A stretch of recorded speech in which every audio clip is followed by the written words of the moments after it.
The atheistic attack on the God of the Bible has been increasing in the recent years. I want to read to you a quote from Richard Dawkins, who's recognized as probably the leading atheist in the world. He says this about the God of the Old Testament. He says, "The God of the Old Testament is arguably the most unpleasant character in all fiction. Jealous and proud of it, a petty, unjust, unforgiving control freak, vindictive, bloodthirsty, ethnic cleanser, a misogynistic, homophobic, racist, infanticidal, genocidal, filicidal, pestilential, megalomaniacal, sadomasochistic, capriciously malevolent bully." Now, there are lots of accusations in that one statement that Dawkins makes against the God of the Old Testament, but the ones I want to hone in on for this lesson are the accusations that God is genocidal and filicidal.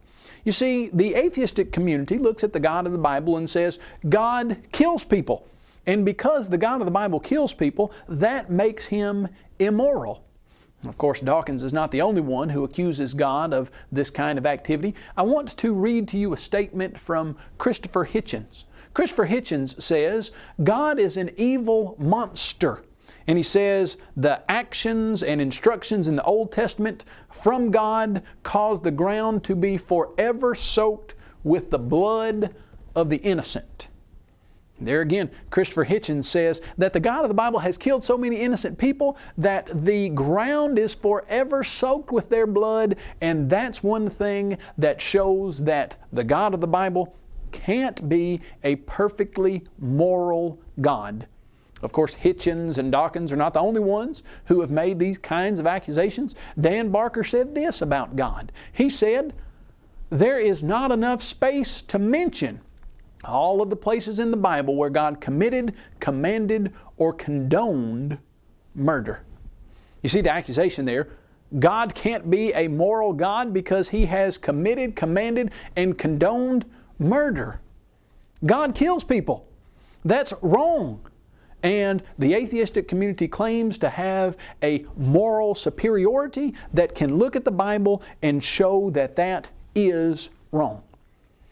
Of course, the question that we're going to have to ask, and that we're going to have to ask throughout this entire series, is where in the world would an atheistic philosophy get the idea that some actions are morally right and some actions are morally wrong? They can't give you an objective morality. Atheism is an objectively foundationless idea. Let's listen to what William Provine said in his discussion on the campus of the University of Tennessee in Knoxville in his Darwin Day address. He said that there were no foundations for ethics. In fact, I'll read it to you. He says, naturalistic evolution has clear consequences that Charles Darwin understood perfectly. Number one, no gods worth having exist. Number two, no life after death exists. Number three, no ultimate foundation for ethics exists.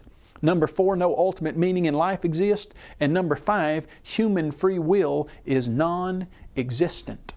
You see what Provine was saying there? What Provine was saying is that according to atheistic evolution, Charles Darwin's naturalistic evolution, there is no possible way that atheistic philosophy can give you an objective moral value.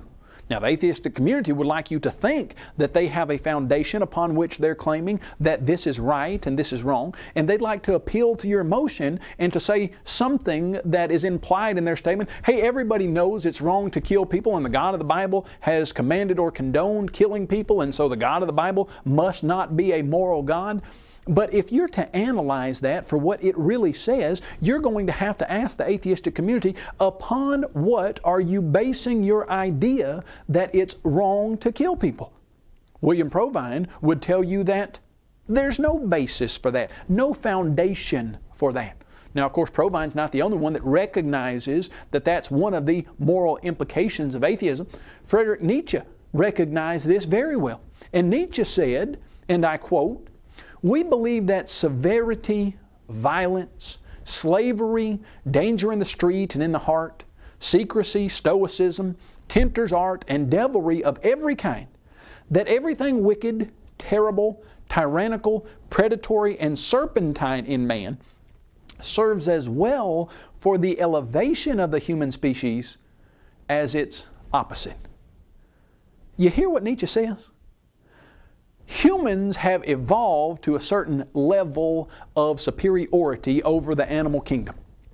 And would you like to determine what's right and what's wrong about human behavior? Well, hold on before you do that. Because everything in humans, tempter's art, devilry, secrecy, stoicism, all that has worked for the elevation of the human animal. So if you were going to try to say this is right and this is wrong, what Nietzsche would say is, wait just a second, we need to go beyond good and evil, and we need to ask ourselves what has helped humans evolve. What has helped humans come to the state of superiority that they have and complexity that they have over the animal kingdom?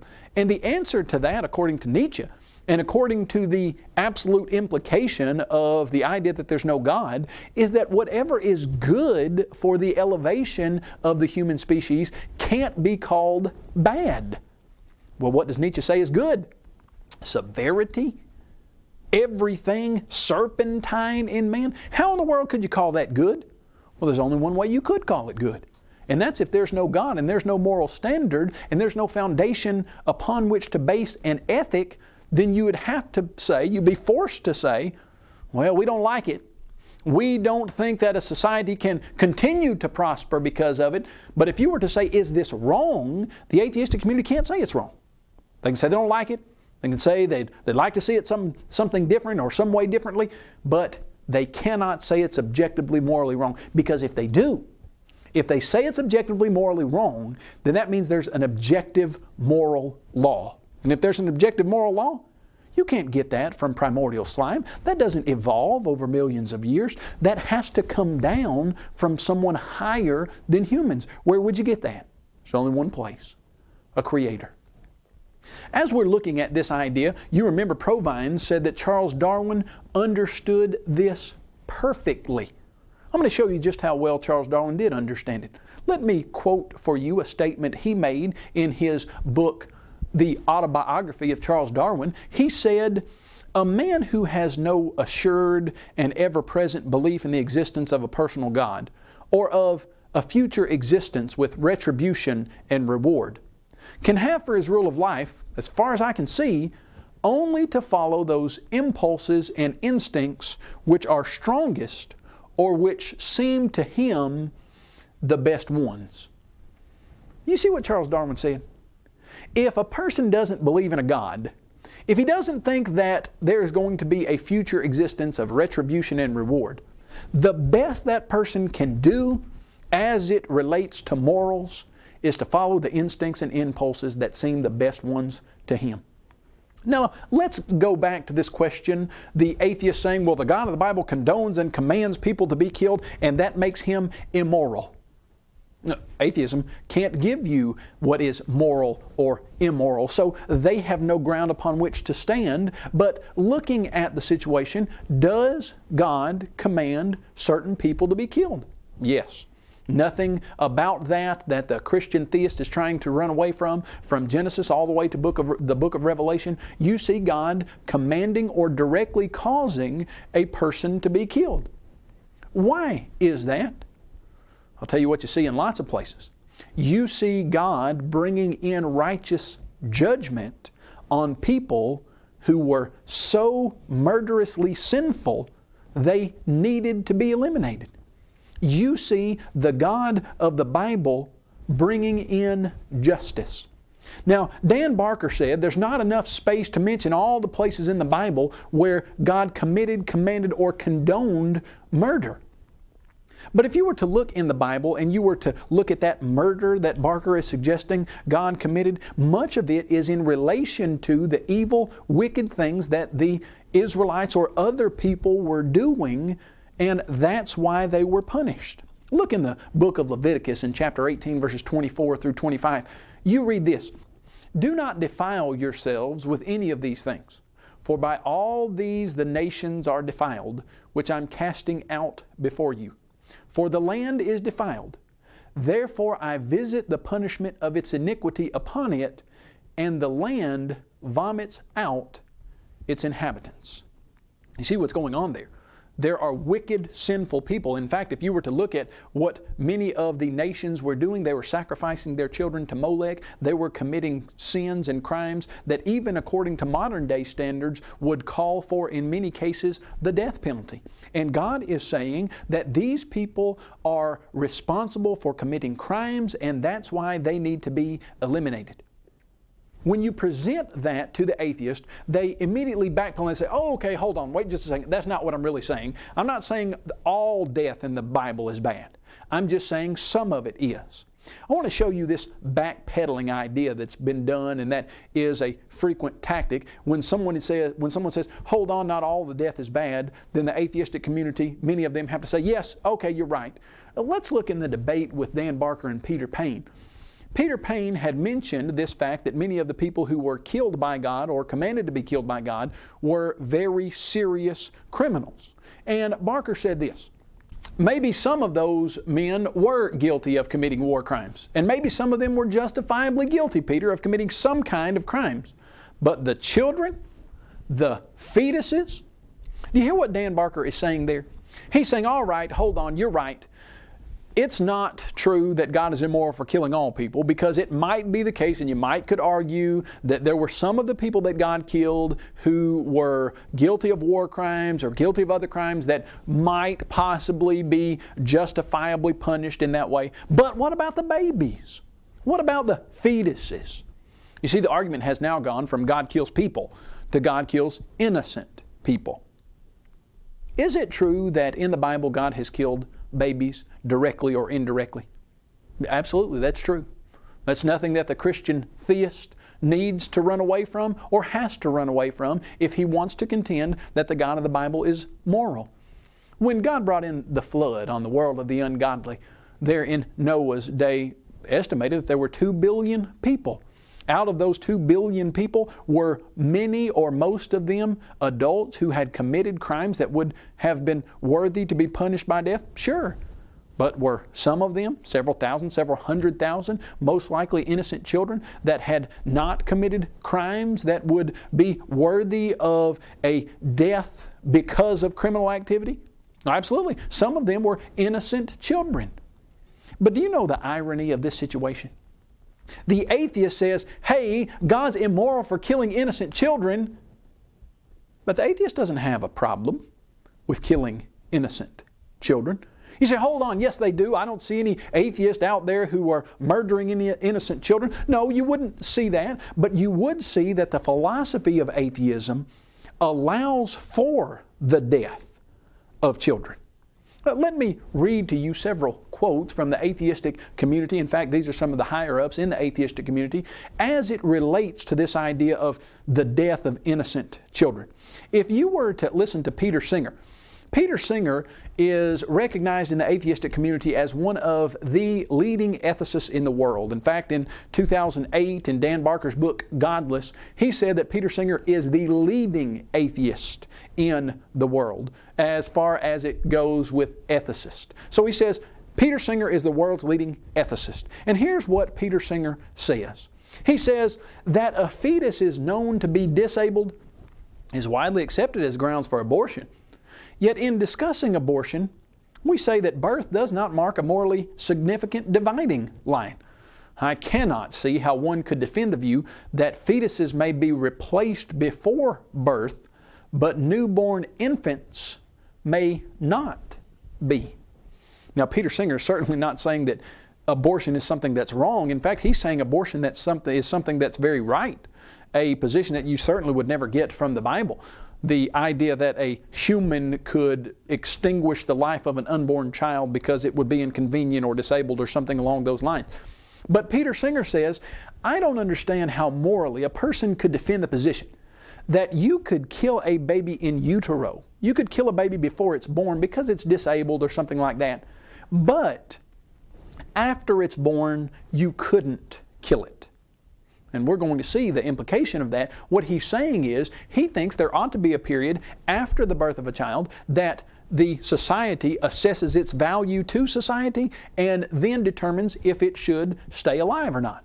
He thinks there should be a period like of a month or 2 months in which the doctors get with the parents and they see if this society is going to be if it's going to benefit society to keep this child alive. And if it is, then keep the child. If not, then go ahead and kill the child, even if the child is already born. Now, I'm not putting words into his mouth. I'm going to let you read that from him. Let me read to you another quote from a lady by the name of Barbara Burke. She wrote this about fetuses, about children that are not yet born. She says, among some animal species, infant killing appears to be a natural practice. Could it be natural for humans too? A trait inherited from our primate ancestors. Charles Darwin noted in The Descent of Man that infanticide has been probably the most important of all checks on population growth throughout most of human history. Now, Dan Barker, I thought you had a problem with the killing of fetuses. So you would then, I guess, assume, have a problem with abortion, do you? No. No, we don't have a problem with abortion. Peter Singer says, well, I don't understand how you can kill a child in utero, but then after the child's born, you can say that there's something wrong with that. I thought the atheistic community was saying that God is immoral because God has killed innocent children. And yet what we're hearing from Singer and Barker and Burke and the rest of the higher-ups in the atheistic community is that there's nothing wrong with killing children. It's just that God commanded or condoned the death of certain children that we as the atheistic community would not have thought would be in a category that would be worthy of death. And what category would that be? Well, mentally sound or physically able to do the things that the rest of society does. Let me let you in on a statement by Sam Harris as he's talking about these innocent fetuses that Dan Barker was so adamantly alleging should have been kept alive. Sam Harris says this. He says, many of us consider human fetuses in the first trimester to be more or less like rabbits, having imputed to them a range of happiness and suffering that does not grant them full status in our moral community. You understand that? You hear what Sam Harris is saying? Fetuses, well, they're kind of like rabbits. And you could eat a rabbit. You could kill a rabbit. You could make sure that a rabbit didn't reproduce so that you had a whole lot more rabbits. And fetuses in the first trimester, they're pretty much like rabbits, and they're not in our moral community. Meaning what, Sam Harris? Meaning what can you do to a fetus that you consider to be more or less like a rabbit? I think you see exactly what he's meaning. Meaning that it would not be wrong to kill that fetus, that unborn child. Let Peter Singer say it to you more clearly. Here's what he said. Nevertheless, the main point is clear. Killing a disabled infant is not morally equivalent to killing a person. Very often, it's not wrong at all. I don't think you need me to spell out for you what Peter Singer just said. He just said that according to his atheistic philosophy, it could be the case that for a person, an atheistic ethicist, to decide when to take the life of a child, and you could kill that child, and it wouldn't be morally wrong at all. Well, hold on just a second. I thought you were explaining to us atheist that the God of the Bible was immoral because on occasion actions from God or commanded by God caused the death of innocent children. That's what the claim is, and yet the atheistic community, at least those who are being candid about the implications of atheism, admit that, okay, yeah, Charles Darwin did say that infanticide checks the population, and if we're nothing more than higher animals and lower animals check their population by killing their babies, well then maybe we humans can do that too. And one way to decide if you should keep a baby or not would be to look and see if it's disabled or see if it's not going to be a benefit to society. I thought you said God was immoral for causing the death of innocent children, and now what we're seeing from the atheistic community is they're admitting, oh, well, we think it would be all right to kill certain children if they're disabled, if they're not going to be as beneficial to society as we think they should be. You see, they have set themselves up as the judges who determine when it would be right or when it would be wrong to kill a child. So they're not saying we've got a blanket problem with God killing innocent children. They're saying we've got a problem with God killing innocent children that we don't think meet certain criteria. They weren't disabled. They weren't... Well, that's not what you said. And in fact, there's something very different about when God has commanded or condoned or indirectly caused the death of innocent children. You see, the atheistic community believes that this life is all that there is. And so when they admit that you could kill a child for some reason, they think that you could kill a child and take from that child everything that there is. Listen to this statement by Dan Barker. Dan Barker said that since this life is the only life we atheists have, each decision is crucial and we're accountable for our actions right now. Life is dear, it's fleeting, it's vibrant and vulnerable, it's heartbreaking, it can be lost, it will be lost. But we exist now, we are caring, intelligent animals and can treasure our brief lives. You mean to tell me that the atheistic philosophy allows for the death of certain children based on certain criteria, and it thinks that it's taking from those children everything that there is, exterminating them, taking from them their whole life, and that's morally permissible? That's exactly what these people are contending. That's what the atheistic philosophy allows. But that's very different from the picture that's presented to you in the Bible. God never takes everything that there is from any person, because the Bible consistently presents a picture of humans having more than a physical being. The Bible presents a picture of humans having an immortal soul. Now, the skeptics is going to say, wait just a second, we don't believe in an immortal soul. You can't use an immortal soul in this instance to try to get your God out of this moral dilemma. Well, why not? Where did you get the idea that the God of the Bible has killed innocent children, directly or indirectly? You got that from the Bible.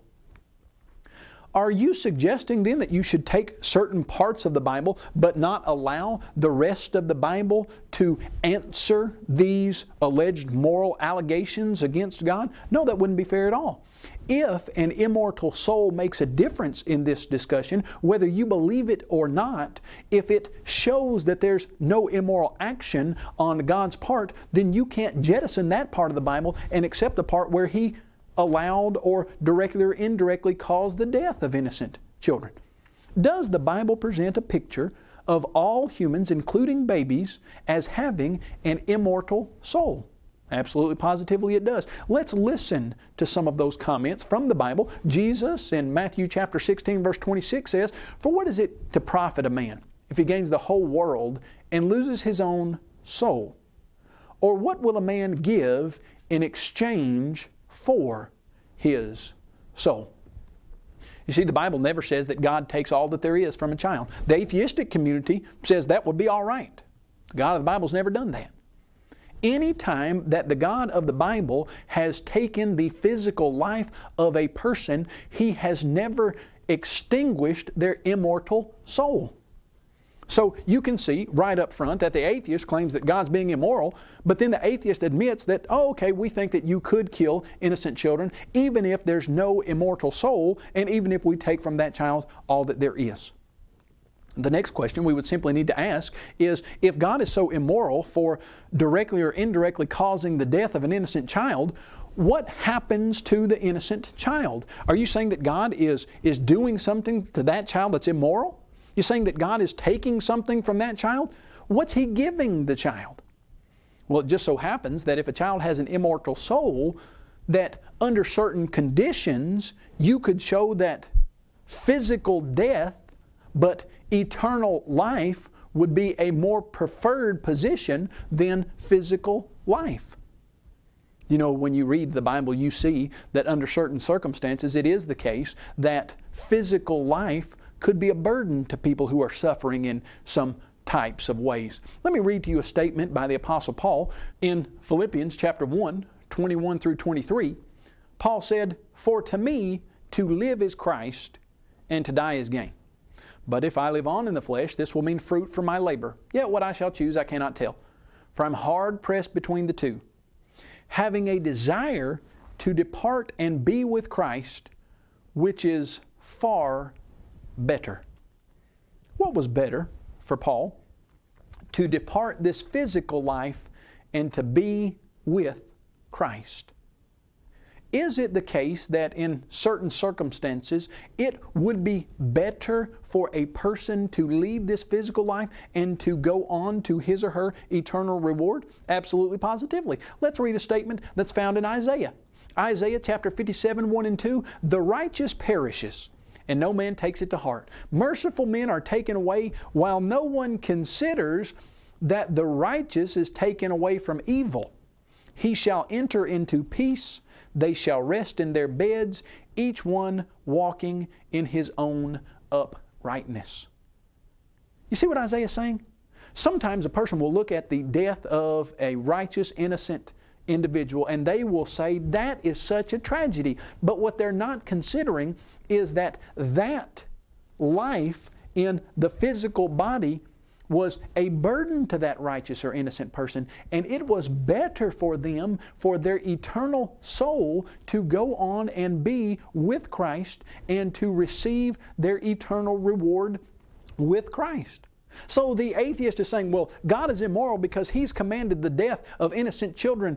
But if you were to ask if innocent children actually have an immortal soul, and that immortal soul lives for eternity after this life, and that immortal soul goes to be with Christ in a paradise that is much better than this life, well, who is God sinning against?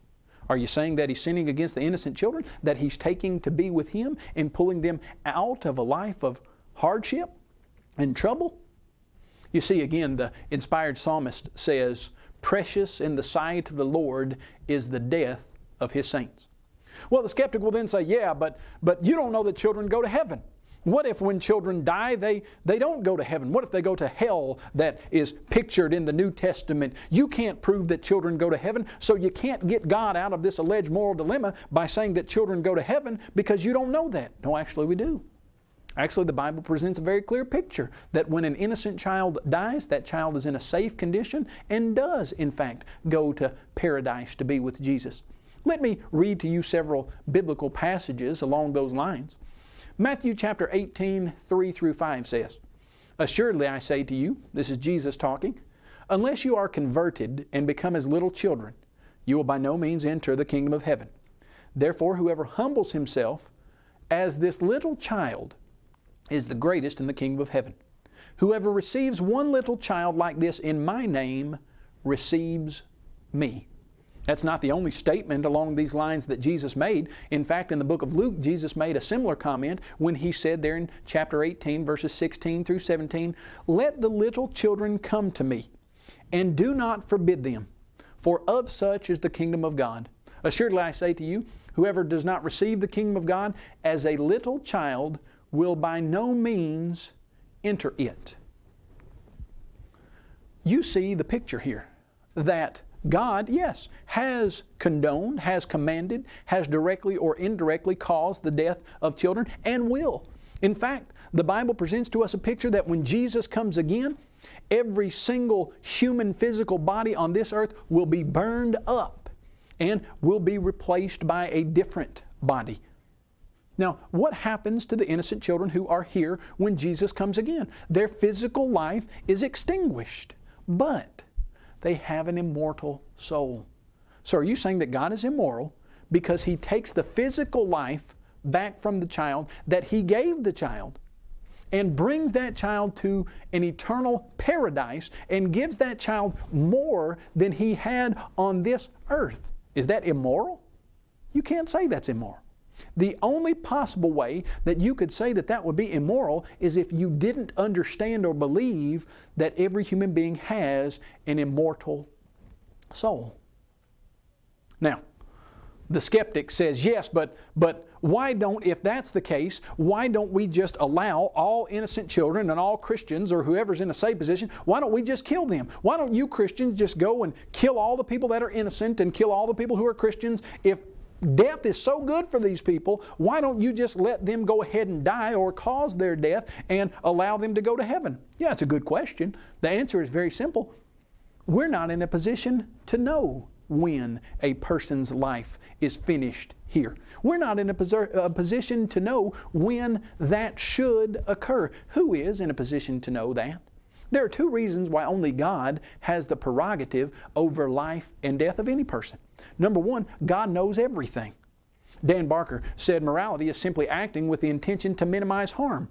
He said that the best way to avoid making moral mistakes is to be as informed as possible about the likely consequences of actions being considered. Who would be in a position to be the most informed about the likely consequences? An all-knowing, all-powerful God who knows every consequence and would be the only one in a position who would know what would happen if this person's physical life was extinguished and this person went on to eternity. And there's another reason why God is the only one who has the prerogative to determine when life should or should not end.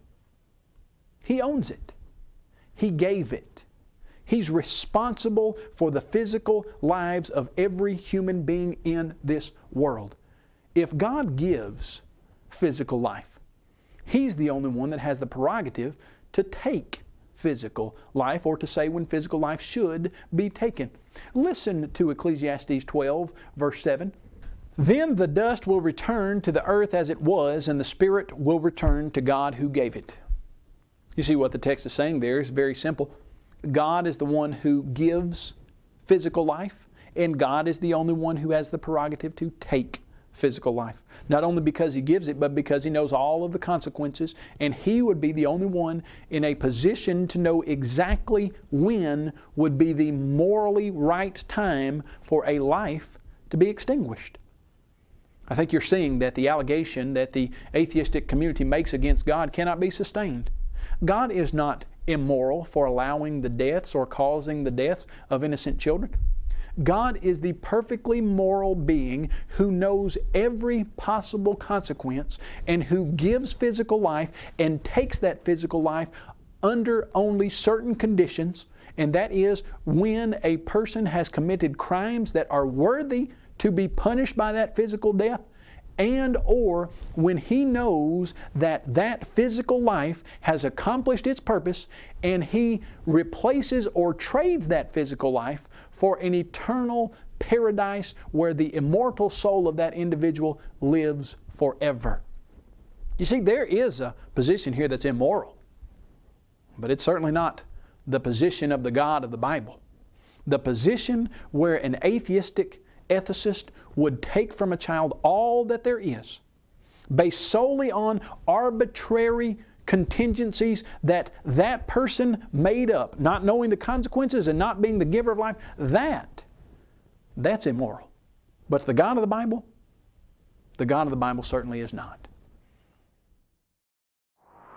This has been a presentation of Apologetics Press, an organization dedicated to the defense of New Testament Christianity. Visit us on the web at apologeticspress.org or call 800-234-8558.